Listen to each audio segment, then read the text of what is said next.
Bueno, yo creo que podemos iniciar, Ujú. y si luego David López se une, pues, Ajá, ok, pero no hagamos esperar más.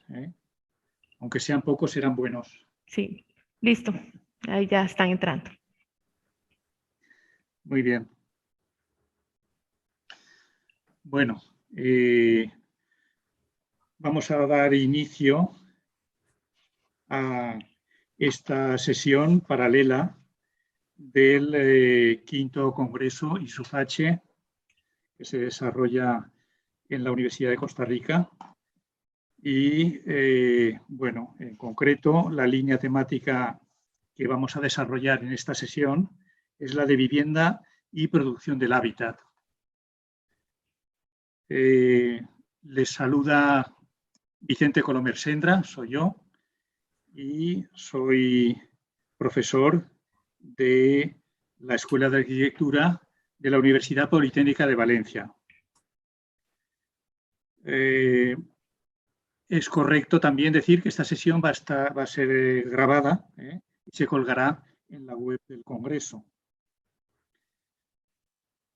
Bien, como introducción, decirles que la Escuela de Arquitectura de la Universidad de Costa Rica y el comité organizador del quinto Congreso ISUFACHE Costa Rica 2021 les da la más cordial bienvenida a todas y a todos aquellos que nos acompañan en esta sesión, que creo que puede ser muy interesante porque es una sesión dedicada a un problema básico de la ciudad, como es el de la vivienda y su producción.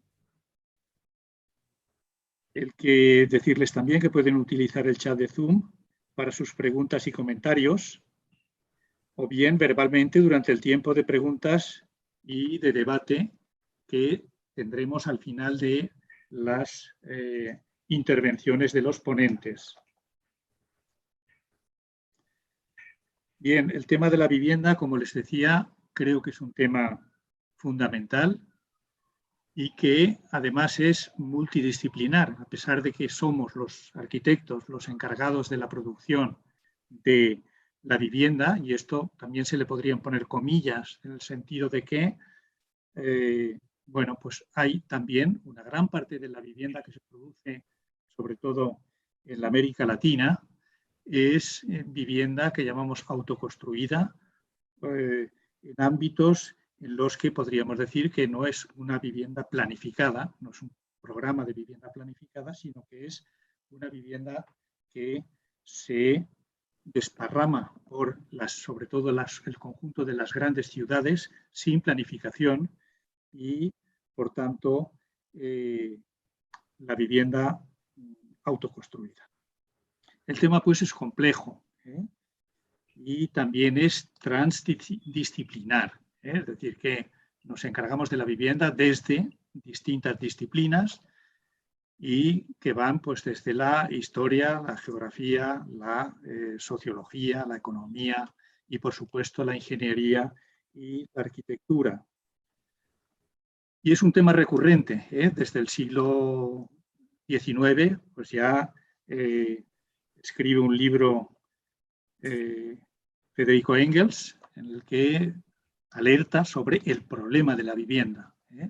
Y es un tema recurrente porque en el siglo XXI seguimos viendo que hay un problema. Yo he creído intuir, viendo los trabajos que vais a presentar ahora, que hay un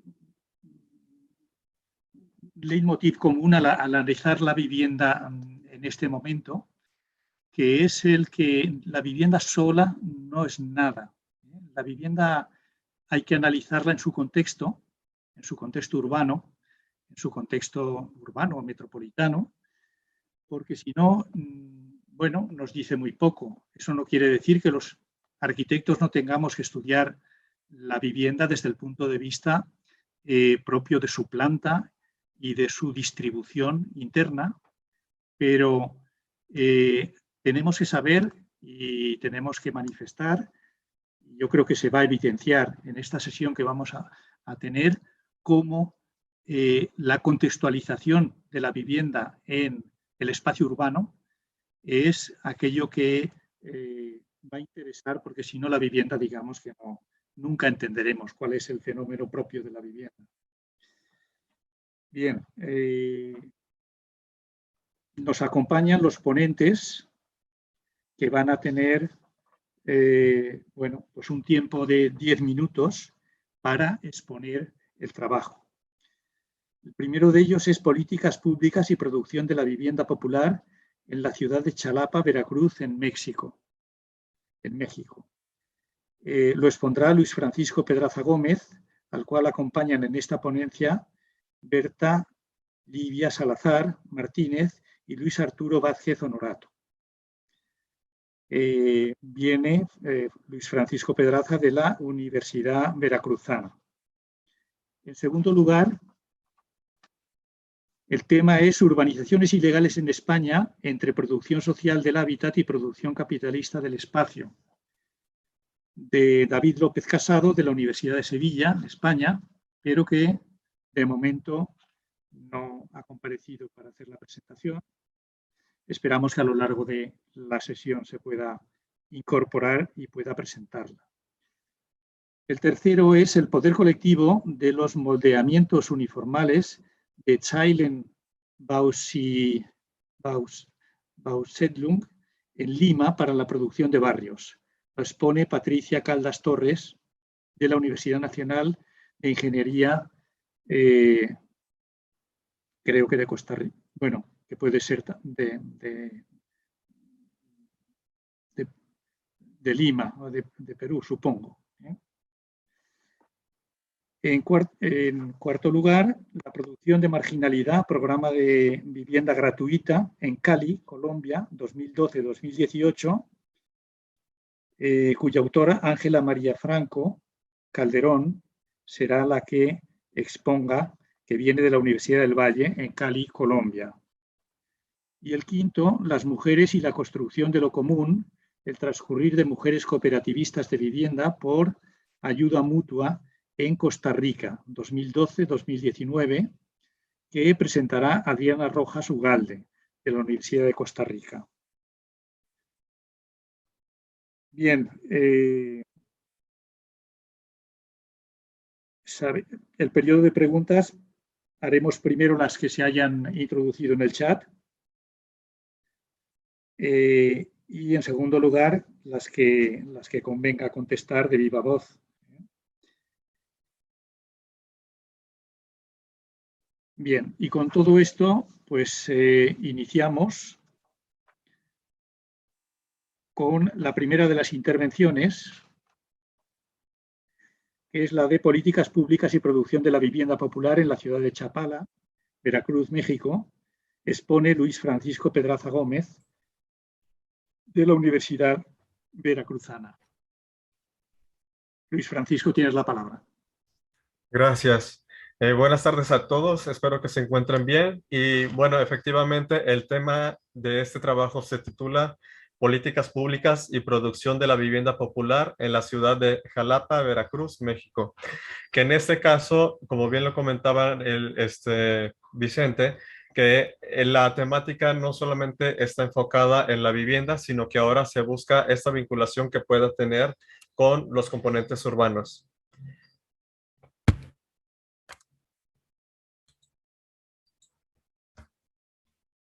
Entonces, la ciudad puede surgir de manera espontánea o planificada, generando retos territoriales, políticos, económicos, sociales, entre otros. No obstante, Pizer señala que también se genera el abandono de componentes urbanos integrados a las viviendas. Por otro lado, hay desajustes espaciales entre las zonas centrales de la ciudad con relación a los entornos periféricos, impactando en las actividades urbanas y también agudizando la segregación residencial y la pobreza. Otro factor es que las diferentes tipologías habitacionales como la vivienda popular o precaria han transformado la morfología del territorio porque han generado espacios informales que crean problemas con el contexto urbano, haciendo una fragmentación espacial y social e incluso esta dispersión puede sobrepasar las fronteras municipales y ante una falta de regularización, el crecimiento podría calificarse como espontáneo con perjudicaciones sociales. En ese sentido, las políticas públicas implementadas en el sector habitacional, en los usos de suelo y también en la regulación de la expansión territorial no han logrado solucionar esos aspectos por completo, alterando la morfología urbana.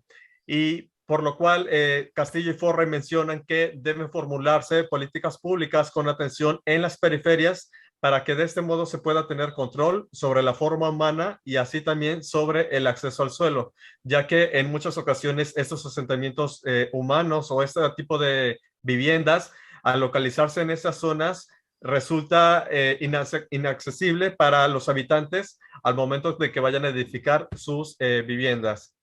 Entonces, de lo anterior, en Jalapa se ha observado que hay una urbanización extendida, pero la manera en que se ha desarrollado ha sido, la articulación metropolitana ha sido obstaculizada con relación a la inserción de espacios públicos y nuevas zonas habitacionales asequibles. Y a pesar de ello, la expansión urbana pues sí presenta un crecimiento natural en las zonas habitacionales. Y entonces, bueno, la ciudad de Jalapa es la capital del estado de Veracruz en México y se encuentra al este del país y colinda también con el Golfo de México. Y bueno, esta ciudad tiene una extensión de 100.24 metros cuadrados aproximadamente. Entonces, el objetivo de esta investigación es analizar el desarrollo y vinculación entre el hábitat popular y los componentes urbanos en la ciudad de Jalapa, perteneciente al estado de Veracruz, México, para conocer la forma y configuración urbana que se ha derivado a partir de la vivienda y de los entornos inmediatos. Asimismo, reconocer las fortalezas o debilidades que representan el desarrollo habitacional con relación a la interacción entre las viviendas y los componentes urbanos como parte de la forma urbana de la ciudad. Como parte de la metodología, se utilizaron los marcos geoestadísticos del Instituto Nacional de Estadística y Geografía, INEGI, para revisar las condiciones espaciales que presenta la ciudad de Jalapa, también sus componentes urbanos y la influencia sobre la morfología de la ciudad. También se revisaron fotografías sobre los procesos de urbanización y también se realizaron observaciones en campo. Además, se ocuparon mapas temáticos para ver la forma urbana en la que se ha desarrollado la ciudad y también las relaciones que tiene con el sector habitacional y con los componentes urbanos. Incluso se visualizó detenidamente la traza urbana, también aspectos como los comercios, equipamientos básicos, infraestructura, áreas verdes y la accesibilidad. Entonces, después de haber revisado esta parte cartográfica de la ciudad y mapas temáticos, como resultados, se dedujo que a pesar de la existencia de los planes urbanos o políticas públicas que se han implementado en esta ciudad, el crecimiento de Jalapa tuvo cabida para la expansión irregular, con crecimiento en las periferias principalmente por viviendas de tipo popular, en donde hubo ausencia de espacios públicos adecuados de acuerdo al contexto de estas zonas. Y en este caso se encontraron manchas urbanas que traspasaron los límites territoriales con crecimiento habitacional utilizadas como zonas de relleno. Y en este caso, bueno, al menos aquí en la segunda figura se muestra que la traza urbana de esta ciudad es irregular, también llamada de plato roto, y debido a las condiciones topográficas, pues es que también se formó de manera irregular, lo cual carece de organización o planeación. Y eso alteró la morfología y al mismo tiempo la orientación de las calles, lo cual condicionó a temas de asoleamiento, iluminación natural y ventilación, y impactando así sobre la habitabilidad. En la tercera imagen aparece un contorno azul, el cual sería el límite de contención urbana, y se aprecia que el sector habitacional ya está llegando al anillo, por lo cual también debería ser regulado, y sobre todo está traspasando fronteras hacia el norte, el este y el sureste. Se recuerda que, así como el crecimiento de las zonas residenciales de tipo popular modificaron la morfología urbana, haciendo que surja de manera espontánea y desordenada, también existió una desconexión con algunos de los componentes urbanos. En este caso también hubo informalidad con los comercios o sitios de abasto, pues al menos en la primera imagen se muestra la distribución de actividades comerciales que no fue muy adecuada o correcta. Por ejemplo, los puntos rosados que son farmacias, los mini supers que son puntos morados y las fruterías y verdulerías que son los puntos verdes tuvieron mayor presencia en el centro, mientras que en las periferias hay poca dotación e integración de estos servicios con relación a las viviendas que están en la periferia. En la segunda imagen, que son equipamientos educativos como escuelas preparatorias o bachilleratos, que es un grado menor a la universidad, solo se concentraron en la zona centro, lo cual eso no favoreció a la zona norte, porque a pesar de que existe media y alta densidad poblacional en las zonas periféricas, no hay suficientes servicios. Mientras que en la tercera imagen, tiene que ver con la pavimentación en calles y que impacta en la movilidad, se notó que las zonas periféricas del noreste y del noroeste y noreste, las cuales están representadas ahí con color naranja, aún no son calles pavimentadas en su totalidad, y esto también ha dificultado la accesibilidad y el desplazamiento de los habitantes. Ahora, en la imagen relacionada con la infraestructura, que es el espacio que está, el color que parece en color amarillo, pues se nota que en toda la ciudad pues sí se cuenta con este servicio. Solo hay pequeñas zonas periféricas de color morado que aún no lo tienen. En el caso de la segunda imagen, que está relacionada con las áreas verdes o la localización de árboles, hubo carencia de estos aspectos en los entornos periféricos del noroeste, este, noreste, principalmente, ya que durante el crecimiento de las zonas habitacionales no contemplaron estos espacios de áreas verdes o sitios para la convivencia integrados al sector habitacional, siendo elementos dispersos entre sí, y estos, bueno, se distinguen aquí con el color naranja. Mientras que en la tercera imagen, precisamente también con el color naranja, se puede mostrar que la ciudad de Jalapa no contempló infraestructura relacionada con la accesibilidad universal. De acuerdo a los mapas temáticos de INEGI, pues contemplaban elementos como rampas, o incluso ciertos barandales en zonas estratégicas, que hay calles que tienen una pendiente por arriba de los 25 grados. Aquí precisamente no contemplaron estos elementos que pudieran favorecer el desplazamiento de las personas, por lo cual, pues en realidad esta ciudad no está acoplada a favorecer la accesibilidad. Y entonces de lo anterior se concluye que el sector habitacional, pues sí es un importante sector, que el sector habitacional sí es un importante articulador en el comportamiento y desarrollo de las ciudades, y que es un hecho de que el incremento del espacio urbano no necesariamente puede favorecer la habitabilidad de las personas. Por otro lado, el hábitat construido en la periferia como parte de la expansión urbana no necesariamente concibe las mejores o adecuadas condiciones para la calidad de vida de las personas, ni tampoco con relación a los componentes urbanos, servicios o infraestructura, porque pueden ser ausentes, y por lo cual es necesario la regulación en la construcción de las viviendas, de los espacios públicos, equipamientos, comercios, entre otros aspectos, para que, bueno, obviamente se encuentren ubicados e integrados con las zonas habitacionales, y de este modo se pueda favorecer la calidad de vida de los habitantes.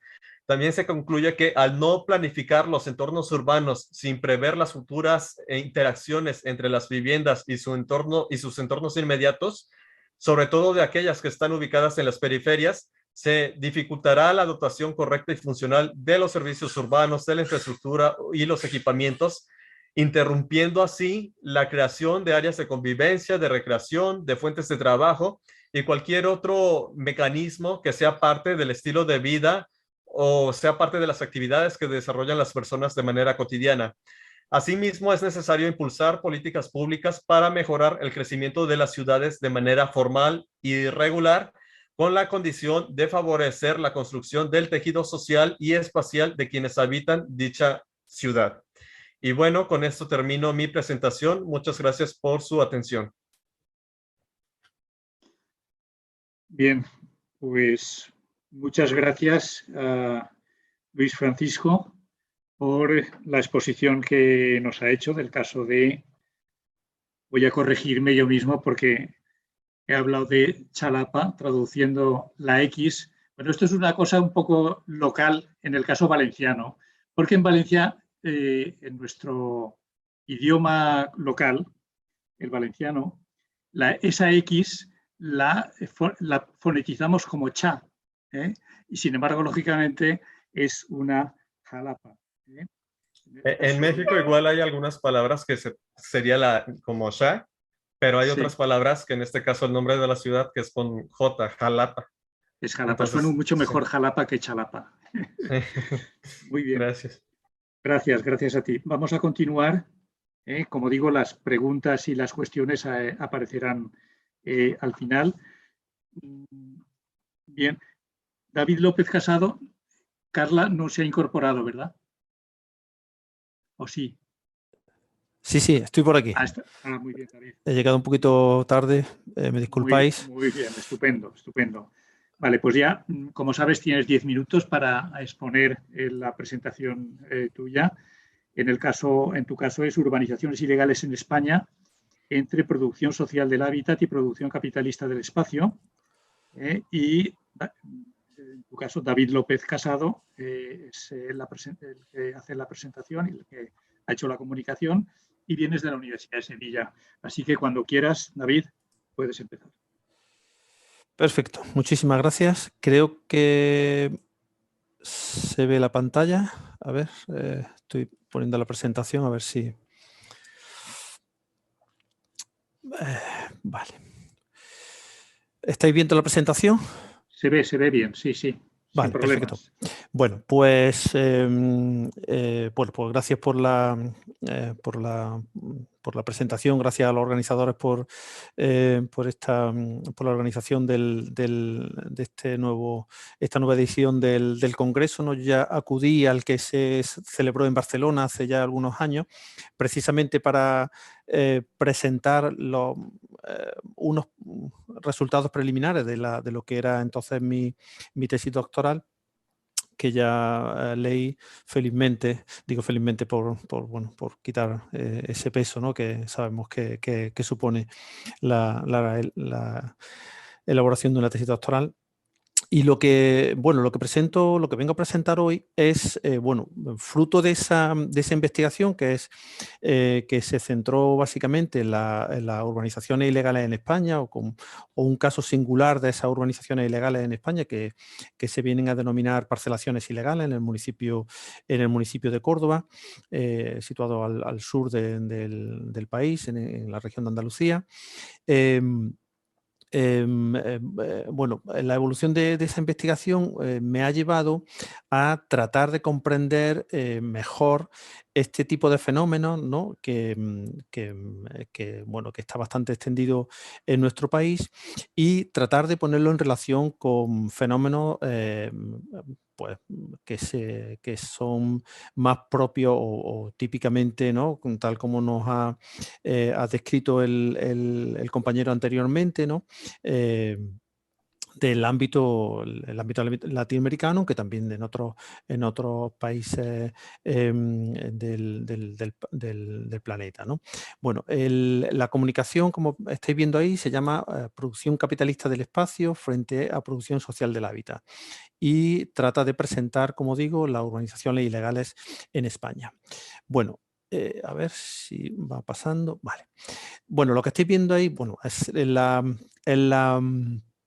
el esquema de la presentación.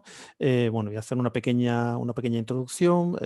El texto de la comunicación, como sabéis, está disponible en la documentación del Congreso, por lo cual no me voy a extender en exceso.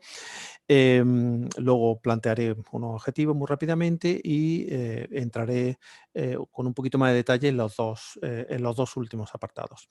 Bueno, ahí, como estáis viendo, pues hay dos imágenes que representan los dos fenómenos de los que yo vengo a hablar, o los que yo trato de poner en relación, ¿no?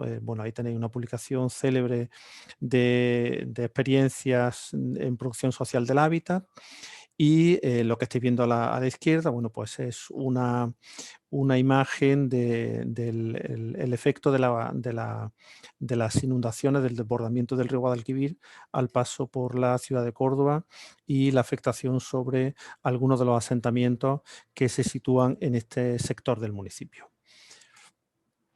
Bueno, como ya es sobradamente conocido, ¿no?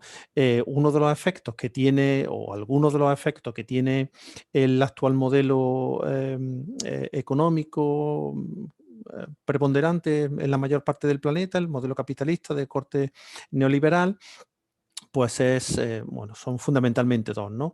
Primero, que paulatinamente se viene disociando la expansión física de la ciudad del crecimiento demográfico, es decir, ahora ya no se construyen viviendas para dotar de un lugar de habitación a la población, al crecimiento de la población, o no solo para eso, sino que la vivienda se ha convertido en un valor, en un bien de mercado, se ha financiarizado y por tanto ya se construyen viviendas con otros fines, ¿no? Y no solo para dar respuesta, como digo, a la necesidad de habitación de la población. Esto, bueno, es de sobra conocido, ¿no? Esto está explicado ya lo explicó Lefebvre, ¿no? En los años 70 por su teoría de los ciclos de la acumulación del capital, una teoría que ha sido revisada por David Harvey en numerosas publicaciones, ¿no? La otra consecuencia que tiene este modelo económico es la segregación o el aumento de la segregación espacial, ¿no? Ese aumento de la segregación espacial, bueno, pues supone que se presenta de dos formas diferentes. Una bajo la producción del espacio según las lógicas de mercado, es decir, digamos el caso contrario de lo que ha comentado el compañero, es decir, la ciudad que denominamos tradicionalmente como ciudad planificada. Frente a ese modelo reglado, frente a ese modelo estatal o ese modelo oficial, estarían pues otros modelos alternativos, otras formas de producir ciudad, ¿no? El primero está claro que se asocia directamente con la ciudad que denominamos comúnmente como ciudad formal, y sin embargo el segundo, bueno, pues formaría parte más de ese término yo he entrecomillado ahí como informalidades, porque como sabemos se presenta bajo distintas fórmulas dependiendo del contexto, ¿no? Es como digo, bastante característico en la actualidad de los países que se vienen en llamar los países que conforman el sur global, ¿no? Y en esos países pues presentan denominaciones muy diferentes, ¿no? Bueno, conocidos, slum, favelas, villas, etcétera, etcétera, ¿no? Por contra, y aunque esto tal vez es menos conocido, estas informalidades también se presentan en los países llamados centrales o en los países de mayores recursos. Bien es cierto que más característicos de etapas anteriores, fundamentalmente años 40, 50, hasta bien entrados los 70, 80, aunque todavía tristemente en muchas ciudades de estos países, estoy pensando ahora en España, ¿no? Pues todavía hay fenómenos de chabolismo, ¿no? Y también más modernamente, bueno, por los que señalo ahí, ¿no? Con nombres también diferentes dependiendo de los contextos, ¿no? Una forma singular de esas informalidades propias del contexto latinoamericano es lo que se denomina, o la forma de producción del espacio que se denomina producción social del hábitat. Aunque está dentro de las informalidades, veremos ahora que tiene una serie de peculiaridades que se podría discutir, digamos, que realmente forman parte de ese grupo, ¿no? o de ese modo de hacer ciudad. Bueno, pues la comunicación fundamentalmente lo que viene a tratar de poner en relación esos dos modos de producción del espacio, ¿no? La producción social del hábitat y la urbanización ilegal, en este caso en España. Y pasa a la siguiente. Perdón. Perdón, porque vale. Ay, a la anterior. Bueno, como decía, perdón, que se me ha quedado pillado el ordenador y ha pasado dos diapositivas.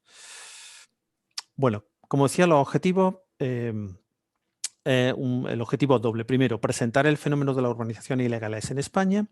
Estáis viendo una imagen arriba a la derecha de un típico proceso de formación de un asentamiento a partir de este tipo de fenómenos, y por otro, pues ponerlo en relación con el de producción social del hábitat. Ahí tenéis abajo un ejemplo, ¿no? Bueno, no me voy a extender en explicar lo que es la producción social del hábitat, es sobradamente conocido. Bueno, ahí traigo las fases de ese proceso según Enrique Ortiz Flores, ¿no? Uno de los investigadores que más ha producido o ha investigado sobre estas cuestiones. Y bueno, resalto simplemente una de las definiciones que da este autor, ¿no? Serían todos aquellos procesos que generan espacios habitacionales, componentes urbanos y viviendas, y que se desarrollan bajo el control de los otros productores y otros agentes asociados que operan sin fines de lucro. Bueno, a mí lo que me interesa de esta definición es precisamente ese aspecto, ¿no? Que seguramente es uno de los aspectos más singulares, y además que su carácter no especulativo. Bueno, el fenómeno de las urbanizaciones ilegales en España es un fenómeno mucho más moderno, que el fenómeno, por ejemplo, del chabolismo o de los asentamientos ilegales. Se produce en los años 60 y 70 como una propuesta de segunda residencia para las clases más trabajadoras, que se localizan en el medio rural y generalmente en una posición periférica fuera de los límites de la ciudad. Se generan siempre al margen del planeamiento urbanístico y, por tanto, son formas de producción de suelo urbano al margen del Estado, y también, como decía, me interesa destacarlo, también con un cierto carácter no especulativo, aunque esto también se podría discutir. Bueno, en España han tenido un fenómeno que ha estado muy extendido. Ahí tenéis un mapa de España, ¿no? Con las distintas comunidades autónomas, distintas regiones, y bueno, pues señalando en aquellas comunidades donde se han identificado o se ha podido cuantificar la extensión del fenómeno, ¿no? Bueno, ahí tenéis algunos datos, ¿no? Bueno, en Andalucía 300.000 edificaciones ilegales, en Madrid en los años 80 no hay un dato más actual, 5.000 viviendas, 300.000 familias afectadas en Cataluña en 2013, es decir, que se trata de un fenómeno muy extendido, pero que además con el paso del tiempo ha ido generando un proceso de conflicto, ¿no? De conflicto por los servicios, conflictos de ocupación de tierras con unos grandes valores agrícolas, problemas de inundaciones, etcétera, etcétera. Bueno, me paso un par de minutitos y voy rápidamente a las reflexiones finales o las conclusiones de lo que apunto de esa conexión entre la producción social del hábitat y la urbanización ilegal. Bueno, decíamos que la producción social del hábitat es una vía de acceso al hábitat de las clases con menos recursos. Sin embargo, se diferencia de las urbanizaciones ilegales, que inicialmente fue el acceso a una segunda vivienda o un lugar para el ocio de las clases trabajadoras, al menos en su fase inicial. En un contexto de crisis como el que se vivió a partir del estallido del boom inmobiliario en 2008, a partir de 2008, muchas de esas viviendas se han ido convirtiendo en primera vivienda. La producción social del hábitat se produce al margen del Estado, entre comillas, no lo pongo ahí interrogantes porque, bueno, sabemos que no siempre eso es así, ¿no? Conocemos experiencias como en Uruguay o en Argentina, donde ahí está regulado por el Estado, ¿no? Y por contra, las urbanizaciones ilegales se producen siempre en contra o fuera del planeamiento urbanístico. La producción social del hábitat es una forma alternativa del crecimiento de la ciudad y, sin embargo, los asentamientos que se producen bajo el modelo de urbanizaciones ilegales suelen ser asentamientos que se producen en el medio rural. A pesar de estas notables diferencias, acentuadas precisamente por el contexto socioeconómico y sociopolítico, ¿no? ambos contienen importantes nexos de unión, ¿no? Que es mi hipótesis, ¿no? Bueno, pues son una solución, aunque parcial, al problema del acceso al hábitat de las clases con menos recursos. Se produce siempre al margen del mercado. Por tanto, es una producción del espacio, en cierto modo, no alienado por el Estado, es decir, el Estado no se produce fuera de los canales del Estado y, por tanto, sorteando la regulación. Y eso es lo que podríamos concluir, ¿no? Que se trata de o el elemento que los uniría es que ambos procesos tienen un carácter no especulativo, ¿no? Y podríamos plantear, por tanto, que en ambos casos estaríamos ante la respuesta de la población con menos recursos económicos a las políticas neoliberales. Es decir, que sería tanto una como otra, lo podíamos ver como, o lo podíamos analizar como, los efectos colaterales, ¿no? Que tendría ese modelo neoliberal sobre la política de vivienda. Bueno, y nada más, disculpar que me haya pasado unos minutitos y nada, muchas gracias. Luego ya en el debate tendremos tiempo para comentar estas y otras cuestiones que os apetezca. Muchas gracias. Bueno, pues gracias a ti, David. Vamos a continuar con las presentaciones. En este caso pasamos a la tercera, titulada El poder colectivo de los moldeamientos informales de Zeilenbausiedlung en Lima para la producción de barrios. Y Patricia Caldas Torres es la autora de la Universidad Nacional de Ingeniería. Cuando quieras tienes la palabra, Patricia. Sí, muchas gracias. A ver. La importación del Zeilenbausiedlung alemán a Latinoamérica, despojado por gobiernos modernizantes y arquitectos modernistas del contenido emancipatorio del modelo original del suburbio jardín dormitorio, refleja el problema del traslado irreflexivo de modelos urbanos europeos cuando migran como solución morfológica, sin considerar la identidad de los residentes. El modelo de barrio de textura serial materializó en este continente las propuestas de la unidad vecinal en el periodo de posguerra con ambiciosos programas de vivienda para trabajadores en forma de células de apariencia autónoma. Estos barrios son analizados como laboratorios urbanos de la importación de la teoría del Neighborhood Unit y contenidos modernos universalizantes como los del CIAM, asimismo como manifestación de la forma social expresada en las prácticas de apropiación por parte de los residentes. El caso de Lima ejemplifica la búsqueda de una ciudad ideal que aterriza pronto en una realidad en la que la ciudad informal termina completando lo planificado. Considerando que lo urbano es forma y receptáculo, se analiza la lógica de la forma racionalista del Zeilenbausiedlung y su adaptación en la estructura de la ciudad para entender cómo los residentes en sus procesos de habitar recepcionaron el proyecto moderno de la unidad vecinal y cuáles fueron los efectos de la relación entre la forma mental manifestada en una ciudad planificada y la forma social expresada en una ciudad cotidiana para la producción de barrios y de la ciudad.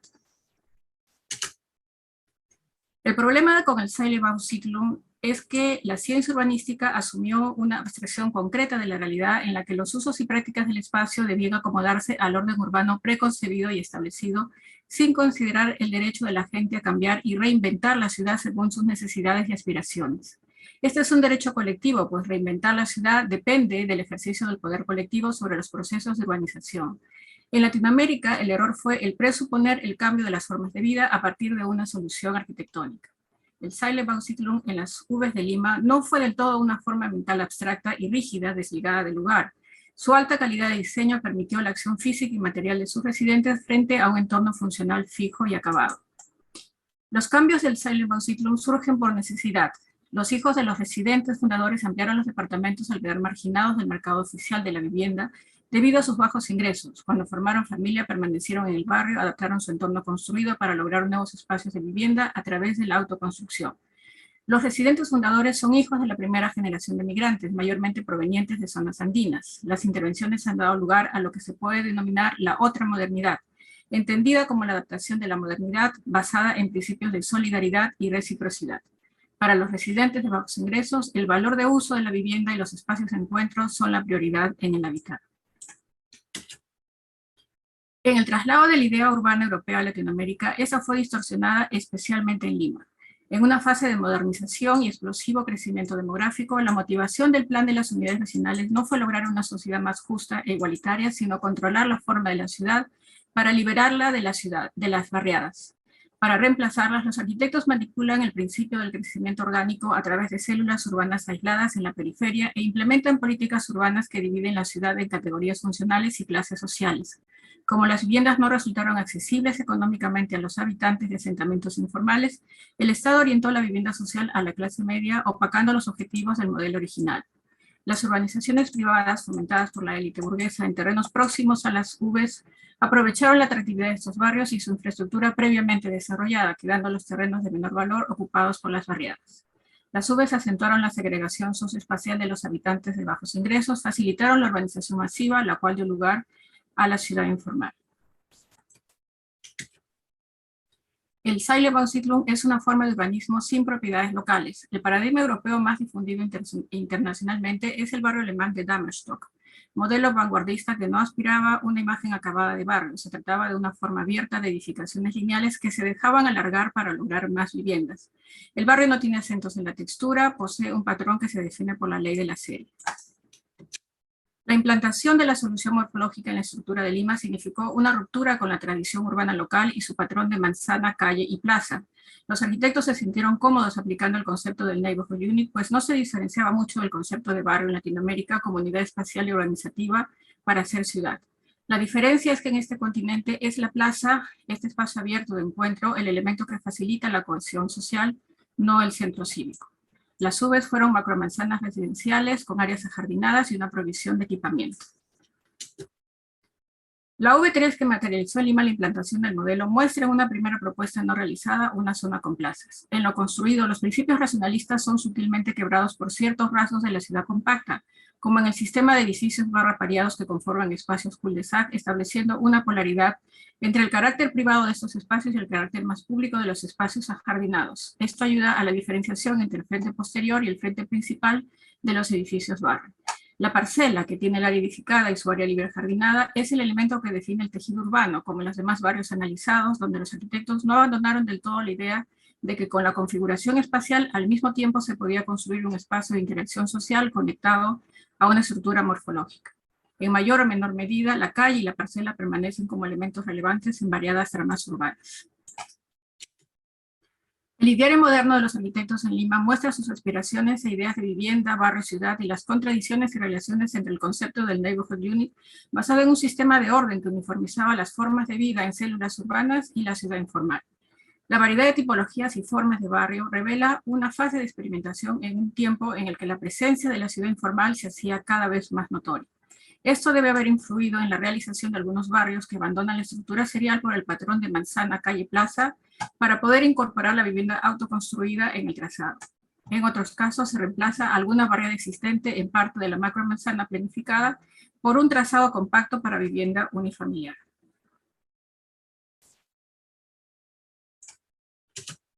En cuanto a los cambios socioespaciales en el tejido urbano y edificaciones a escala de barrio, los residentes aprovecharon las ventajas de las cambiantes dinámicas del entorno urbano y las carencias de lo planificado para integrar nuevos usos en el barrio. En la V3, las ampliaciones para lograr unidades de renta y negocios responden a la presencia cercana de una universidad pública.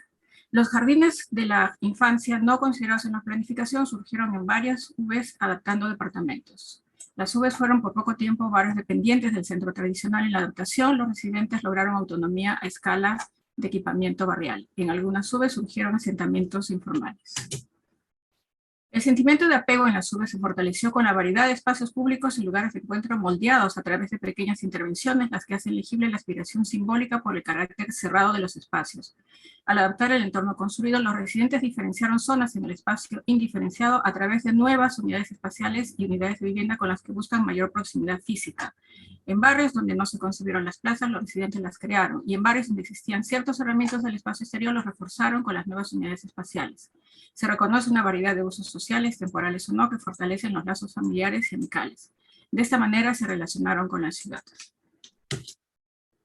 Los cambios socioespaciales en el habitar se muestran en los edificios barra de la V3, en los moldeamientos de los cul-de-sac como espacios de quinta, tipología local que consiste en un pasaje común por el que se accede a las unidades de vivienda. Los vecinos dividieron el barrio así en zonas toposociales, diferenciándolas a través del color de los edificios, elementos simbólicos introducidos en las plazas circulares, configuradas y pasajes de conexión entre la quinta reinventada y los existentes accesos comunes, dividiendo nuevas jerarquías entre lo público y lo privado.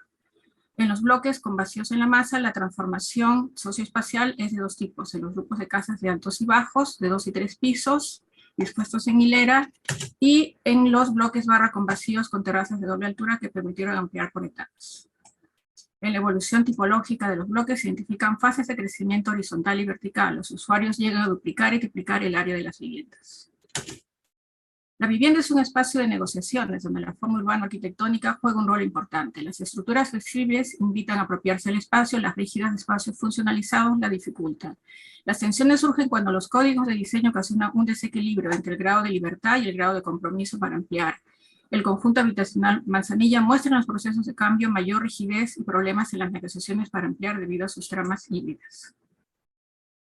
En la apropiación, los residentes se convierten en sujetos colectivos, en actores multifacéticos que interactúan con diversos agentes a través de su organización social. Ellos reinventaron el Silent Bausiedlung como un barrio de forma abierta, tanto para el crecimiento familiar o cuando la familia decrece en cantidad de miembros, alquilando o cambiando de uso los espacios que quedan desocupados. Desde inicios de este siglo, los programas de vivienda social para clase media y baja muestran, sobre todo en ciudades intermedias del Perú, un divorcio entre la forma mental y su forma social. Son formas urbanas del capitalismo neoliberal que buscan la rentabilidad del espacio como producto de y para el consumo. Del patrón serial del Silent Bausiedlung queda lo repetitivo y la convencional estandarización. La vivienda es concebida como mercancía, como producto acabado de acentuada rigidez, dificultando la apropiación por autoconstrucción, que hace posible el cambio social para grupos sociales desventajados económicamente. Y finalmente, las conclusiones. El aislamiento físico de la célula urbana, articulada funcionalmente en la ciudad como espacio residencial, es reemplazado en los moldeamientos por un barrio abierto con estructuras que ofrece espacios de posibilidades frente a situaciones de crisis donde los residentes completan la forma social obviada por las deficiencias de la planificación. La evolución topomorfológica de variadas estructuras del Silent Bausiedlung muestra su alta calidad de diseño y la capacidad de los residentes para leer en ellas la ampliabilidad. Los bloques barra con vacíos en la masa en una trama urbana de manzana, calle y plaza son los más flexibles, han permitido anticiparse a situaciones de cambio. El principio europeo del Silent Bausiedlung como forma inacabada que crece emerge en las urbes de una manera singular. Los usuarios desarrollan una racionalidad pragmática, rescatando las cualidades del lugar, relacionándose con la ciudad, mostrando su manera de ser modernos. La experiencia de Lima ayuda a entender el rol del diseño urbano y la arquitectura en la configuración de la forma social cuando los actores se encuentran de abajo hacia arriba, para integrar creativamente lo informal a lo planificado bajo una nueva dimensión del urbanismo que relaciona ciudad, espacio y sociedad. Los cambios muestran en Lima que la asociación del Silent Bausiedlung a su forma social solo puede ser entendida en relación a las prácticas de apropiación de los residentes que refuerzan su sentimiento de pertenencia a un grupo. Los completamientos dieron lugar a la otra modernidad, aquella que fomenta la diferenciación de necesidades, la coexistencia entre lo colectivo y lo individual, y que se aleja del concepto de la vivienda como producto según el sistema capitalista, acercándose al concepto de la vivienda como procesos de vida para la producción social del arte. Muchas gracias. Muy bien, pues gracias a ti. Vamos a pasar a la cuarta presentación. La producción de marginalidad, programa de vivienda gratuita en Cali, Colombia, 2012-2018. Y la expondrá la autora Ángela María Franco Calderón, de la Universidad del Valle, Cali, Colombia. Cuando quieras, Ángela. Muchas gracias. Puedes iniciar. Bueno. Voy a compartir la pantalla. Un segundo. Bueno. Ya se ve la diapositiva en pantalla completa. ¿Sí? Sí. Bueno, gracias. Bueno, yo voy a referirme a la producción de marginalidad a partir de la vivienda de interés social en Colombia, centrada en el programa de vivienda gratuita de la administración presidencial pasada de Juan Manuel Santos entre 2012, 2011 y 2018.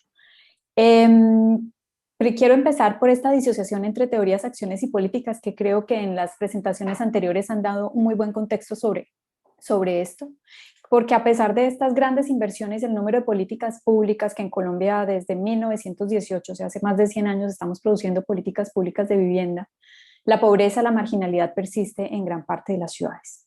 La planeación urbana, justamente después de esta planeación del movimiento moderno, como campo del conocimiento, ha perdido protagonismo después de los años 50 y ha tenido un rol secundario, sobre todo en los discursos teóricos sobre la marginalidad, que fueron mucho más visibles en áreas como la historia, la economía, la antropología, autores, por ejemplo, como Quijano, como Seurap en Brasil.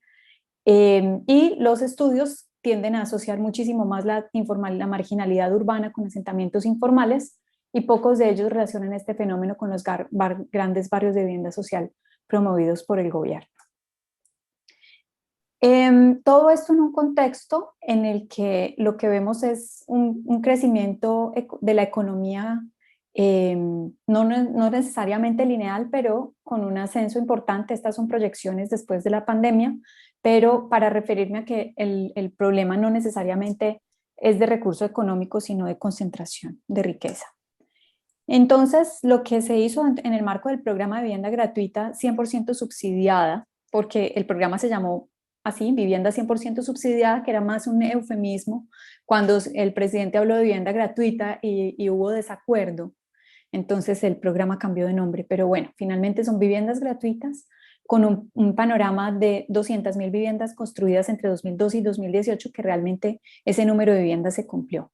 Estos son 4 ejemplos de los más de 200 proyectos en los que se enmarcó este programa, para que ustedes puedan ver la calidad o la muy mala calidad de los proyectos en términos urbanísticos.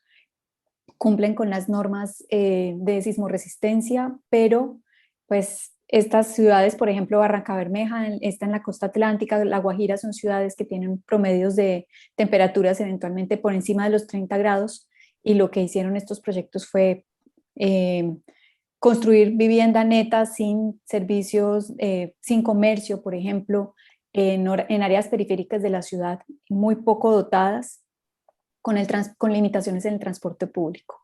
Entonces, pues uno se pregunta si definitivamente construcción de vivienda es igual a, puede generar la reducción de la marginalidad, pero cuando vemos, digamos, cuando se presentan estas cifras de porcentaje de población urbana que vive en asentamientos y que hemos podido reducir ese porcentaje, por ejemplo, para el caso de Colombia, lo que vemos es en paralelo un crecimiento de la desigualdad. Entonces, no necesariamente la construcción de vivienda está llevando a que haya o menos pobreza o menos marginalidad, o a que realmente estemos enfocados esfuerzos como país en reducir la inequidad.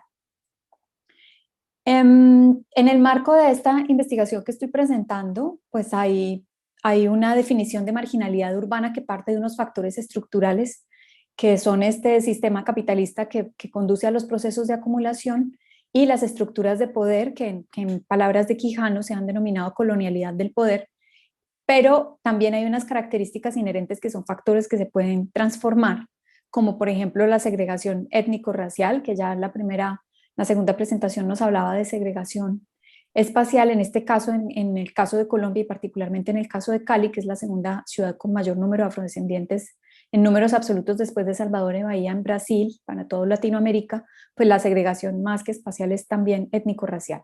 Informalidad, hiperdesempleo y violencia, y todo esto en un contexto de participación limitada en la toma de decisiones sobre el territorio. Hay una frase con la que empiezo mi ponencia que está en el texto, y es esta de 2020 en agosto, de una de las líderes de la Asociación Nacional de Afrocolombianos Desplazados. Todas las familias afrocolombianas víctimas del conflicto armado que viven en el Llano Verde de Cali estamos de luto. En una masacre, 5 jóvenes, casi niños, fueron asesinados con crueldad el día de ayer, 11 de agosto. Me refiero a este porque es el caso de estudio que les estoy presentando hoy. Es el caso de Llano Verde en Cali, que es el único barrio de vivienda gratuita que se construyó en la ciudad, en una de las comunas más, con mayores índices de homicidios, con mayor tasa de desempleo, pero además con una concentración muy importante de personas afrodescendientes que se autorreconocieron como afrodescendientes en el censo nacional. Ustedes pueden ver acá en el mapa de la izquierda esta concentración de personas afrodescendientes en las periferias de la ciudad, particularmente, digamos que las zonas más afluentes con personas más afluentes en Cali son en el eje norte-sur y la periferia oriente y occidental, más pobladas por las personas de escasos recursos y población vulnerable, y particularmente, como están viendo, esto coincide con minorías étnicas. Lo que llama la atención es que en el caso de Llano Verde, que es la imagen que hay a la derecha, el barrio a la derecha, hubo también una concentración en una de las esquinas del barrio de las minorías étnicas. Los colores son afrodescendientes e indígenas. Y después de hacer muchas entrevistas y tratar de dilucidar por qué cuando grafiqué esto en el sistema de información geográfica dio esa concentración, pues me di cuenta que había sido un efecto no deseado del programa, pero que tampoco se había puesto mucho cuidado en la ubicación de las personas de minorías étnicas en el lugar. La decisión tiene que ver con que hubo priorización para minorías étnicas porque se consideran un grupo más vulnerable. Entonces, las viviendas que primero se entregaron en el proyecto, o sea, la primera etapa del proyecto, fueron asignadas a esta población. Pero el efecto no deseado es otra vez la concentración ya dentro de una zona racialmente segregada, entonces una población racialmente segregada dentro del barrio de vivienda gratuita. Con respecto a la informalidad, esto es un sondeo únicamente de recorrido por las vías principales, y aquí lo que quiero mostrar es viviendas que han sido modificadas sin licencia. Lo que mostraba anteriormente, la ponencia anterior, es que al no tener una adecuación de la vivienda acorde con las necesidades, pues se recurre a la informalidad en la transformación de esa vivienda, más número de pisos, cambios de uso del suelo. En la derecha, en el mapa de la derecha, lo que se muestra es, por ejemplo, usos del suelo que surgen dentro de las viviendas, por ejemplo, comercios, servicios, que no estaban planeados, que no estuvieron considerados en este barrio que, como les comenté, 100%, como todos los de vivienda gratuita en el país, 100% residenciales. Entonces, toda esta transformación se da de manera informal y se informaliza el barrio formal muy rápidamente por precisamente no cumplir con estos estándares.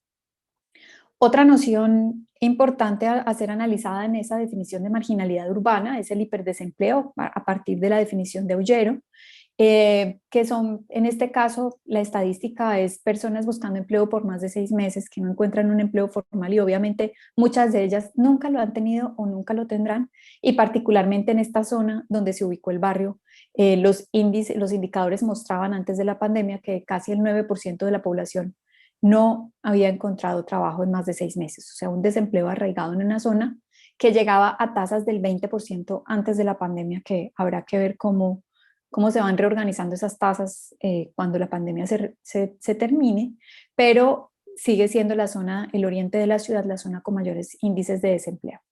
Y también una explosión de la violencia directa en estas zonas las zonas más desfavorecidas.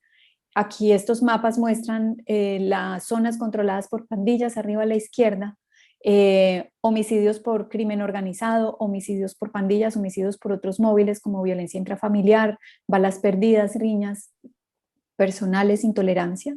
Pero lo que quiero mostrar con esto es, no sé si ven mi cursor, pero en la esquina de abajo, a la izquierda en los mapas, está Llano Verde ubicado. Entonces también el surgimiento de episodios de violencia directa en este barrio, y particularmente aquí hice un mapeo de los homicidios, las razones, los móviles de los homicidios que en Cali se investigan, y en las áreas controladas por pandillas, en este caso 3 pandillas que han surgido en el barrio, que construyeron, tienen, digamos, unas fronteras invisibles por las que no puede circular personas, o que no pueden circular otras personas que pertenecen a otras pandillas, y también un alto número de homicidios relacionados con pandillas, con crimen organizado y otros móviles. Inclusive la policía estaba ascendiendo al nivel, la pandilla que se llama los del Prince, que están ubicados en el parque principal, y esa es la razón de su nombre, estaban ascendiéndola a grupo criminal porque ya habían detectado que eran personas armadas y que estaban controlando microtráfico y control espacial y extorsiones en el barrio y en los alrededores. Hay una violencia estructural inherente a estos barrios, el estigma de que los barrios son para población desplazada. En el caso de Cali, 98% de los residentes son desplazados del conflicto armado, y los vecinos, las personas de los barrios vecinos nunca quisieron que se hiciera el barrio de vivienda gratuita allí, porque hay una relación muy directa en Colombia que no es tan abierta, pero existe este estigma de que si son desplazados es porque fueron o colaboradores de la guerrilla o colaboradores de los paramilitares. Y ese es un estigma que persiste. Los habitantes del barrio siempre se han sentido muy rechazados, no hay una continuidad de relaciones espaciales entre los barrios vecinos y Llano Verde. Los recibieron muy mal y no tienen una buena relación.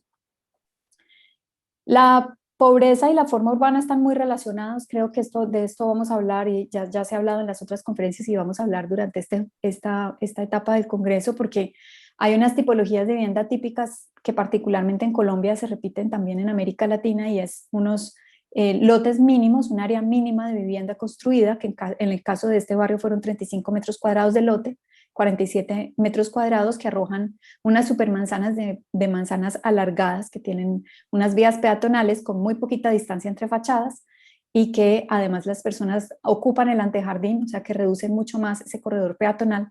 Y el ejemplo que pongo aquí a la derecha es que en una de las casas de los barrios más afluentes de Cali, en el lote de esa casa, caben 88 personas, o sea, 22 viviendas de los habitantes de Llano Verde, para que ustedes tengan una escala de las diferencias en las que vivimos entre las zonas periféricas y las zonas más afluentes de la ciudad. Bueno, ya como conclusiones, ¿sí? Te pido que vayas ya finalizando porque Okay. te estás pasando un poco del tiempo. Listo. Y vamos un poco más de tiempo. Privilegiar el modelo de ciudad compacta es necesario para con el desarrollo de las áreas centrales, que en nuestro caso se ha perdido su importancia y se están deteriorando en contraposición con ese modelo expansivo que les mostré. Beneficios por localización y acceso a transporte público para la vivienda social, tener en cuenta las características de la población en el momento en que se conciben los barrios, atención diferencial con un enfoque interseccional y proyectos que deben recuperar la noción de barrio y vecindad, garantizar funcionalidad a partir de diversidad de usos y un urbanismo de proximidad. Yo con esto termino. Muchas gracias. Gracias a ti. Bien, pues vamos a pasar ya a la última de las presentaciones. La quinta presentación, las mujeres y la construcción de lo común, el transcurrir de mujeres cooperativas de vivienda por ayuda mutua en Costa Rica del 2012 al 2019, y la autora Adriana Rojas Ugalde, que tiene la palabra. Adriana, cuando quieras.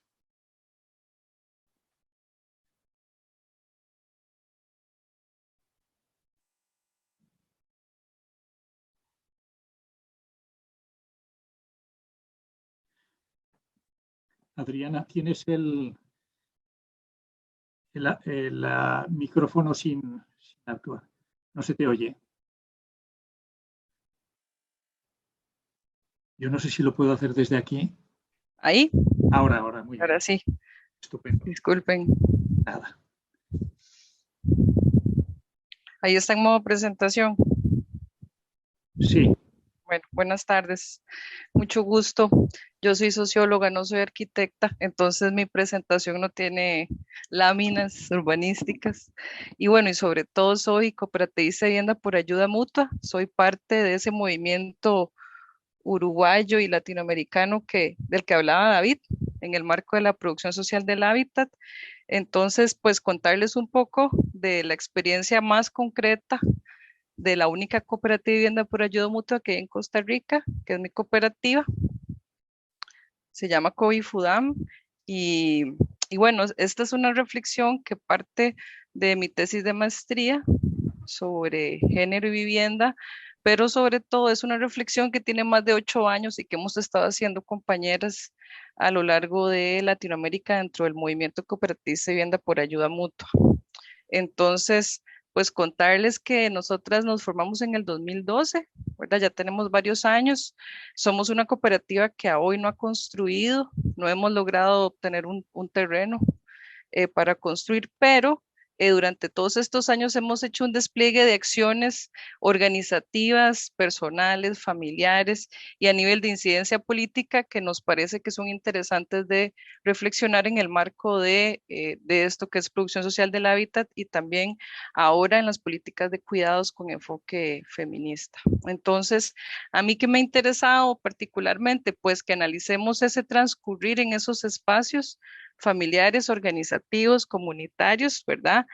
Observando una característica que es distintiva de Centroamérica y que se diferencia del sur y que tiene que ver con que en la mayoría de las cooperativas sabemos mujeres, muchas jefas de hogar, que son además quienes integran los espacios de toma de decisiones en organizaciones de segundo grado y tercer grado y frente al Estado. La mayoría de las personas y las chicas que estamos en la cooperativa habitan en el Acarpio, que es el asentamiento informal más grande de Costa Rica, que es así, expresión de segregación socioespacial, donde habitan unas 5,000 familias. Entonces, aquí siento yo que se cruza un poco lo que está hablando David, ¿verdad? Entre producción social del hábitat y esa informalidad que podríamos discutir. Algunas condiciones tal vez más estructurales y que siento que se conectan mucho con la exposición de Ángela, tienen que ver con esta planificación urbana que sigue pensando que tiene un diseño neutral y es un diseño que en realidad no considera las condiciones de acceso y uso diferenciado, al menos entre hombres y mujeres, pensando en un pensamiento binario, ¿verdad? Y ni siquiera dentro de ese pensamiento binario de identificación logramos hacer esa separación. Entonces, como no hacemos esa separación, asistimos a políticas públicas que siguen reproduciendo ese rol, ¿verdad?, de las mujeres solo para los cuidados de los hijos y de las hijas, para un trabajo doméstico, para una reproducción del hogar, ¿verdad?, perpetuando la condición de doble opresión y feminización de la pobreza. Pero bueno, en estos espacios también hay oportunidades y en medio de los antagonismos sociales encontramos oportunidades para resistir, ¿verdad?, entre esa expulsión que está haciendo la ciudad de la gente, ¿verdad?, y resistir frente a ese despojo y continuar produciendo lo común, que es lo que habla mucho, bueno, muchas autoras como Raquel Gutiérrez, Federici, Mina Lorena Navarro, que hablan de lo común y ese encuentro de la reproducción de la vida que se ha estado gestando a pesar del despojo que se está intentando hacer, ¿verdad? Entonces, el cooperativismo Vivienda por Ayuda Mutua en ese espacio, en este espacio urbano, ¿verdad?, implica una de esas formas alternativas de resistencia, ¿verdad?, que en este caso los pilares que nosotros tenemos son propiedad colectiva, protección y ayuda mutua, y a partir de esos valores o pilares, ¿verdad?, es que estamos repensando de manera colectiva si hablamos de derecho a la ciudad o si hablamos de permanecer en la ciudad, por ejemplo, ¿verdad? Y qué es lo que estamos produciendo y reproduciendo, ¿verdad? ¿Estamos en la lógica del capital, ¿verdad?, mercantil, o estamos en la lógica de la reproducción de la vida propia y no solo el de parir a las personas para que sean mano de obra explotada, ¿verdad?, sino la propia vida y los bienes comunes y en el espacio específico de la vivienda, porque la reivindicación nuestra y lo colocamos en un proyecto de ley aquí en Costa Rica que llegó a la Asamblea, es justamente ampliar la oferta programática que tiene el Sistema Financiero Nacional para la Vivienda en Costa Rica para que se reconozcan otras formas de construcción de vivienda de interés social que no sea solo propiedad individual, ¿verdad? Y que se reconozcan formas organizativas y colectivas que plantean financiamiento directamente con el Estado y no a través de la intermediación inmobiliaria y financiera. Entonces, bueno, para ir acotando un poquito esto, en realidad lo que yo vengo es como a cruzar algunos elementos teórico-metodológicos desde la mirada de la experiencia de la COPE, ¿verdad? Y replantearlo con eso de que la reproducción de la vida debería ser para nosotras y para muchas de las urbanistas feministas, ¿verdad?, marxistas, y es el plantearse el tema de la reproducción de la vida en el centro, ¿verdad?, el diseño y el accionar y el vivir la cotidianidad urbana, ¿verdad? Entonces, ¿qué implica esto? Bueno, en mi caso es, bueno, primero comprender el cooperativismo y vivienda como una forma de organización, ¿verdad?, que en realidad es una propuesta sobre todo obrera popular, ¿verdad?, bien viejita. El cooperativismo en Costa Rica ha tomado otro matiz, pero el cooperativismo original, bueno, era discusión de Marx, ¿verdad? Y se planteaba desde ese momento como una alternativa al sistema capitalista, ¿verdad? Asociada a la autogestión, a la formación de la organización, ayuda mutua, conciencia y deseo del trabajo colectivo, ¿verdad? Es también comprenderla como una práctica sistémico-relacional de solidaridad, democracia directa, de luz y goce de lo común y de repensar la propiedad colectiva, que siempre es como el corazón de la disputa que está en la ciudad, ¿verdad? Entonces, pues el cooperativismo pues tiene una solidez en el proceso autogestionario de producción social del hábitat, ¿verdad? Y que implica además una independencia política de estructuras organizativas distintas y una independencia con respecto al Estado, ¿verdad? Como, considerado como lo público, ¿verdad? Entonces, de alguna manera, lo que también hemos observado en las COPES en Centroamérica, donde la mayoría somos mujeres, más de 75 cooperativas que estamos organizadas en una coordinadora, es que de alguna manera actuamos un feminismo intuitivo, ni siquiera nos reconocemos como feministas, pero tenemos una práctica de solidaridad, ¿verdad? Que está planteando romper con esta escisión entre lo público y lo privado. Entonces, conectándolo con el derecho a una vivienda digna, ¿verdad? Y conectándolo con lo que se ha discutido un montón, que es este tema de la disputa, ¿verdad? Y lo que planteaba Lefebvre y luego de Harvey, que lo retoma muy bien, ese es cómo esta acumulación de capital, ¿verdad? Mediante la actividad inmobiliaria, bloquea de alguna manera o totalmente el desarrollo de este tipo de actividades productivas, ¿verdad? Entonces, asistimos a ciudades triplemente segregadas, ¿verdad? Desde el punto de vista de funciones, de clase, de género, ¿verdad? Que profundizan la industrialización y que además a las mujeres nos manifiesta tipos de violencia estructural y opresivas, ¿verdad? Que se traducen en el plano de más cargas. Entonces, por ejemplo, en la cooperativa, si nosotras tenemos que desarrollar todo un trabajo político para colocar un proyecto de ley ante la Asamblea Legislativa, tenemos también que estar y enfrentándonos a las dobles cargas y a la triple carga del trabajo político que tenemos que llevar a cabo, porque igual no se está dejando hacer el trabajo en la casa, ni se está dejando hacer el trabajo en los espacios asalariados, ¿verdad? Entonces, ¿cómo estas acciones colectivas que también surgen a partir de, ¿verdad?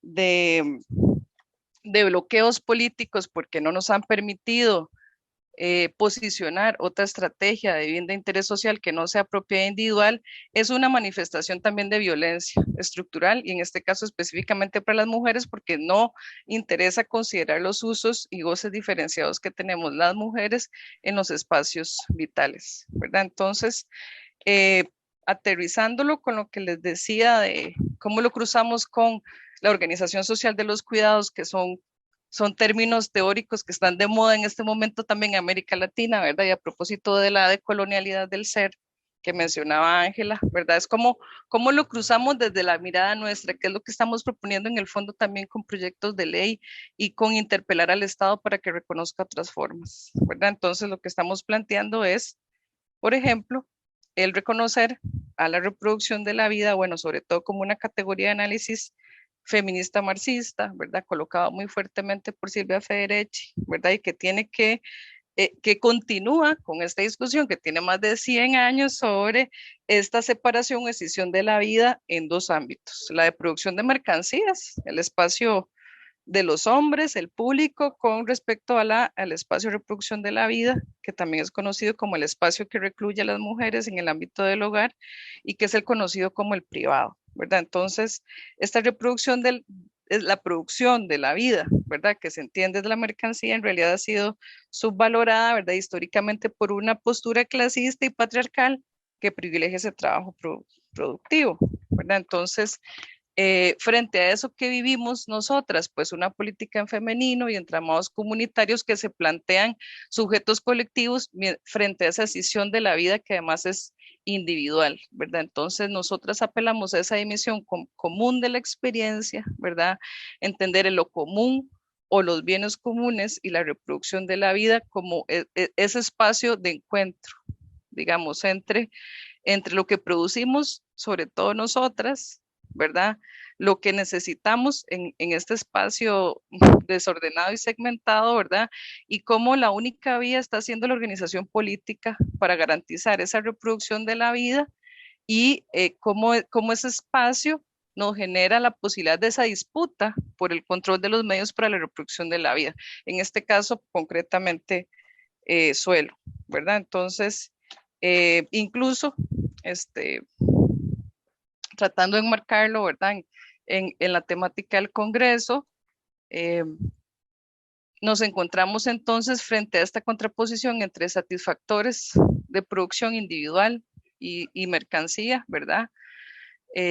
Versus dependencia, interdependencia en las relaciones monetarias, ¿verdad? Individualismo, condiciones de desigualdad de propiedad, en una supuesta vivencia democrática y ciudadana de condiciones igualitarias cuando no las son, ¿verdad? Entonces, intentamos sobrevivir, estar aquí, proponer, pero hay una fragmentación histórica que se está profundizando, experiencias comunitarias, ¿verdad?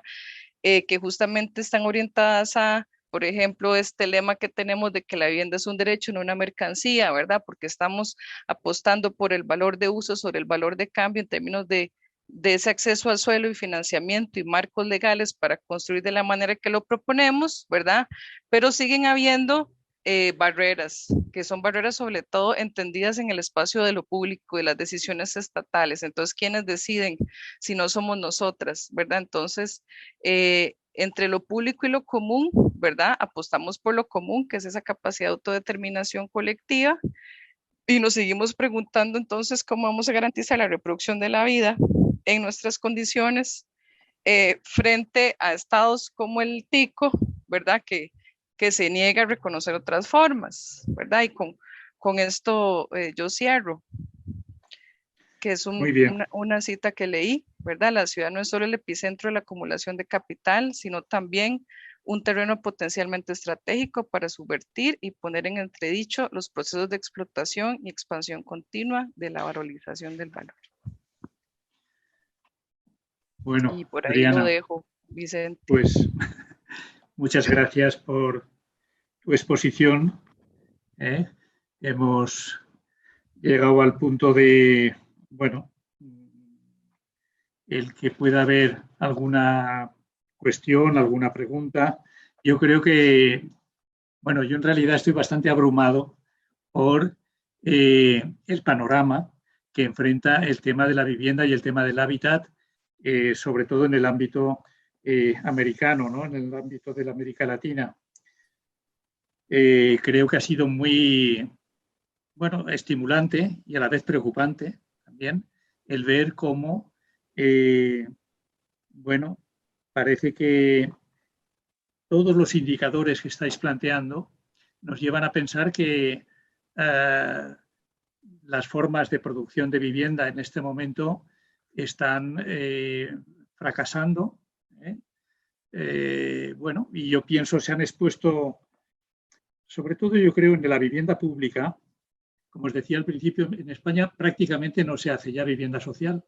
Ha sido un fenómeno que, bueno, pues lo recordamos como algo de la historia reciente, por supuesto, pero que desde los años 50 del siglo pasado en España pues hubo una serie de fases de producción de vivienda también, normalmente en forma, yo diría, muy de grandes paquetes de vivienda que se producían en las ciudades, digamos, tratando de resolver un problema que venía a las ciudades porque el campo se estaba despoblando y había una gran inmigración interna en España. Y luego, como todo eso ha ido, bueno, llevándonos en principio también a un fracaso de esos grandes polígonos de vivienda, que en este momento, bueno, pues en toda Europa también están puestos en entredicho, algunos de ellos incluso se han demolido, y buscando, y yo creo que también en la búsqueda de nuevas formas de producción del hábitat y nuevas formas de vivienda y nuevas formas de entender la ciudad y sus circunstancias. En fin, yo dejaría en este momento que, no sé si entre el público, voy a podríamos ver si hay...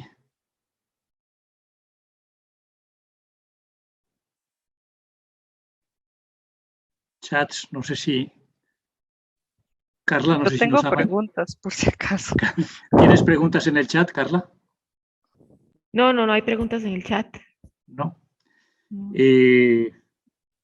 ¿Alguien tiene de vosotros también? Bueno, pues podéis preguntaros entre vosotros o tener alguna cuestión que no haya quedado clara o que queráis aclarar. Yo, por mi parte, bueno, a cualquiera de vosotros, pero pienso si es importante el que dentro de esa producción, ese fracaso de la producción masiva de viviendas y esa nueva búsqueda de nuevas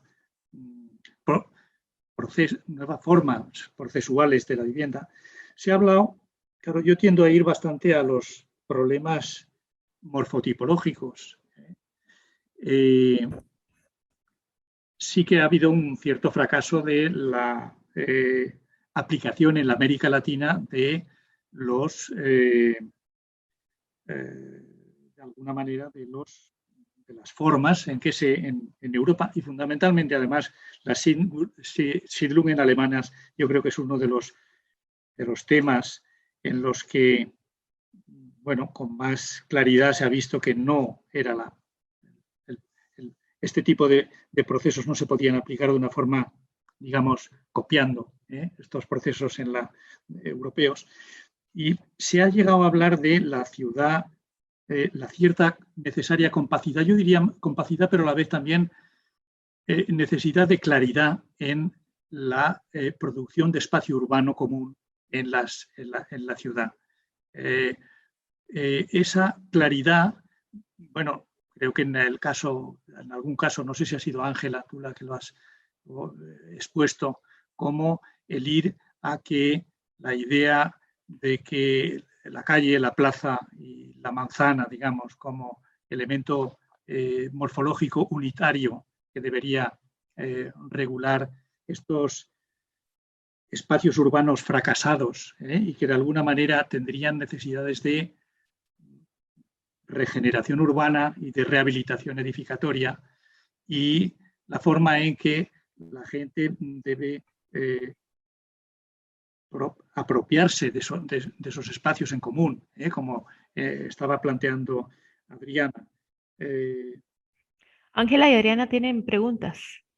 Muy bien, pues Ángela, tienes la palabra. Bueno, pues muchas gracias. Yo quisiera preguntarle a David particularmente si no encontró también en su investigación modelos especulativos en el desarrollo de los asentamientos informales en América Latina, porque nosotros sí hemos visto modelos especulativos de ocupación informal, loteo, venta de los lotes, movimiento hacia otros y otra vez esa por parte de los que ocupan y venden. Pero hay otra también que es la presión para correr el perímetro urbano, o sea, se ocupan las áreas por fuera del perímetro y se hace toda una gestión con la municipalidad para que esas áreas en algún momento queden por dentro de la línea del perímetro urbano y obviamente de suelo rural a suelo urbano, ya con servicios públicos e infraestructura, pues hay un incremento del valor, una plusvalía que nadie va a pagar y una valorización. Entonces quisiera saber si profundizaste un poco en esos casos.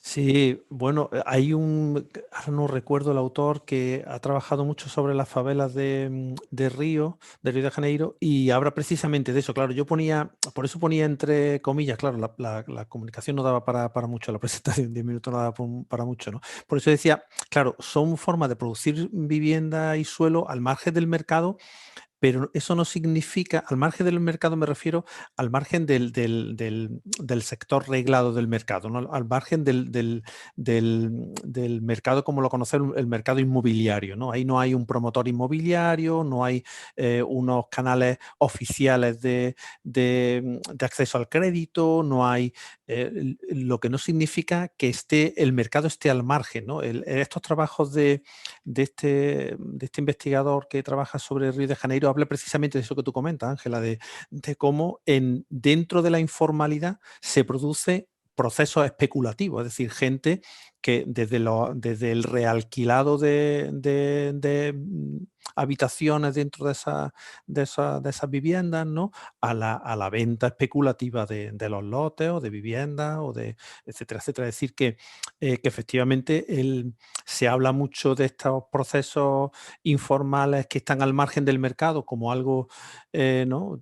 O podríamos irnos al ejemplo de Turner, ¿no? en la vivienda en Lima, ¿no? Como él proponía, ¿no? como una cierta idealización, ¿no? Que esa informalidad realmente no era tan mala, ¿no? Porque al final las clases populares tenían acceso, ¿no? Cuando realmente, ¿no? había una deja del Estado por proveer a las personas de menos recursos de vivienda, ¿no? Como decía Vicente, en España hasta los años, pues no sé, probablemente 60, 70, ¿no? La promoción de vivienda pública era muy importante en España hasta que llegó el mercado, ¿no? Con el final del franquismo, ¿no? Y la ley del mercado, pues obviamente no es, la vivienda pública no es, digamos, un elemento que sea muy amigo del mercado, ¿no? Más allá de que, bueno, tenemos experiencia en Madrid, ¿no? Como esas viviendas construidas con dinero público, ¿no? A precios muy por debajo del mercado, luego se han vendido a los fondos buitre, ¿no? Y se ha mercantilizado esa vivienda pública, que es el colmo de la desfachatez, por así decirlo, del capitalismo, ¿no? Pero sí hay ejemplos clarísimos de especulativos, y en el caso de España, igual, las urbanizaciones ilegales, hay procesos especulativos porque se especula con el suelo, se vende suelo rústico, suelo rural, no a precio del suelo urbano, pero muy por encima del precio de mercado del suelo rural, ¿no? Entonces también hay un proceso especulativo ahí, ¿no? Pero bien es cierto que eso permite al menos que personas con unos recursos más limitados poder acceder a una vivienda en modelos muy precarios, pero desde luego, frente a lo que había, ¿no? Frente a los modelos de chabolas, ¿no? Frente a los modelos que trató de eliminarse con la vivienda pública. Estoy pensando en España en los años 50, 60, como decía Vicente, pues al menos las personas tienen un sitio donde poder vivir, ¿no? Por supuesto, sin servicios públicos, sin calles, con calles sin asfaltar, sin plazas, etcétera, etcétera, ¿no? Pero por lo menos un lugar donde vivir, ¿no? Muy bien, gracias. Adriana, ¿tenías tú también algún comentario que hacer? Sí, a David también. Qué pena, Sí. David, pero es que como soy parte de la cajita de producción social del hábitat y además cooperativista de vivienda, eh, no sé si es posible que pudieras ampliar sobre por qué pusiste al final que, que son medidas parciales a las soluciones, ¿verdad? Obviamente que me posiciono desde mi cuerpo cooperativista, ¿verdad? Conociendo muy bien la experiencia uruguaya y el resto de experiencias en América Latina, porque es parcial, ¿verdad? La entiendo perfectamente en asentamientos informales, aquí se llaman precarios, pero pensando en ese encuentro, no me queda claro por qué es parcial y por qué al margen del Estado, ¿verdad? Claro, Lo que entiendes por Estado para poder entender por qué, por ejemplo, el cooperativismo de vivienda por ayuda mutua lo pondrías al margen del Estado. Eso es lo que no me queda claro. Claro, a ver, por eso ponía también entre esos interrogantes, ¿no? Al margen del Estado, relativamente. No ponía los ejemplos de Uruguay y de Argentina, que tienen legislación. Costa Rica lo conozco menos, ¿no? Pero hay No tenemos legislación. nada, por si Por eso, acaso, de claro, cooperativismo, pero Argentina tiene una ley que regula la producción social del hábitat. Uruguay también, ¿no? Pero hay otros lugares. Costa Rica, estoy pensando en Bolivia. Yo te iba a comentar también que hay una experiencia muy similar a la que tú has expuesto. Ellos sí han construido viviendas que son en Bolivia, en Cochabamba. No sé si lo conoces, la gente de sí, Procasa. sí. Y es súper interesante porque son cooperativas de mujeres, ¿no? Y además con un proyecto detrás de empoderamiento de la mujer, de tratar de luchar contra los problemas tan fuertes que tienen allí del alcoholismo de los hombres, ¿no? Y tratar de incorporar a la mujer, ¿no? o sea, aprender un oficio, aprender el oficio de la construcción. Además, es muy habitual ir por la ciudad y ver mujeres trabajando en la obra, ¿no? Pero ponía al margen del Estado porque digamos que el Estado, salvo raras excepciones, el caso de Uruguay, el caso de Argentina, no provee los medios para que esas viviendas o para que ese modelo de producción de hábitat se ponga en marcha. Son los propios pobladores, muchas veces en suelos que no son urbanos, que están fuera de la mancha urbana, ¿no? Los que proveen, los que con modelos a través de ayuda mutua, con otros muchos modelos, ¿no? Sabéis que los modelos de producción social del hábitat son muy variados, ¿no? Y entonces la intervención del Estado, al margen de esas dos situaciones, de esos dos casos, ¿no? Pues es muy limitada o prácticamente nula. Y decía parcial, por eso digo al margen del Estado, ¿no? El Estado no es facilitador de esas políticas para generar vivienda y hábitat, ¿no? Y digo parcial porque la capacidad de generar viviendas por este modelo es muy limitada, ¿no? Si vemos cualquier experiencia en cualquier gran ciudad, gran urbe latinoamericana, y vemos la proporción de viviendas que se han construido a partir de esas experiencias y las que hay, el resto de procesos de viviendas informales, pues digamos que el peso que tiene la producción social del hábitat es relativamente pequeño, ¿no? Por eso decía que es una buena forma de producción de hábitat, pero hasta el momento, digamos, con un alcance limitado, ¿no? A eso me refería, ¿no? Bueno, dado que la hora ya la hemos rebasado, en el tiempo que se nos había concedido, y para que el Congreso funcione correctamente desde el punto de vista de tiempo, toca ya cerrar esta sesión paralela. Yo creo que ha sido muy interesante todo lo que habéis expuesto. Nos ha permitido conocer casos y procesos todos muy interesantes. Y, en fin, dar las gracias a la Escuela de Arquitectura de Costa Rica, al comité organizador del 5º Congreso ISUFACHE Costa Rica 2021. Daros las gracias, por supuesto, a vosotros por la participación entusiasta que habéis manifestado en esta sesión paralela. Os invito también a seguir el resto de las sesiones de este congreso en la página web, que también está en Facebook, en Congreso ISUFACHE 2021. Y daros desde España, os damos las buenas noches y buenas tardes en América. Gracias por todo. Gracias. Muchas gracias. Gracias. Buenas Muchas tardes. gracias. Hasta luego. Chao. Hasta luego. Luego.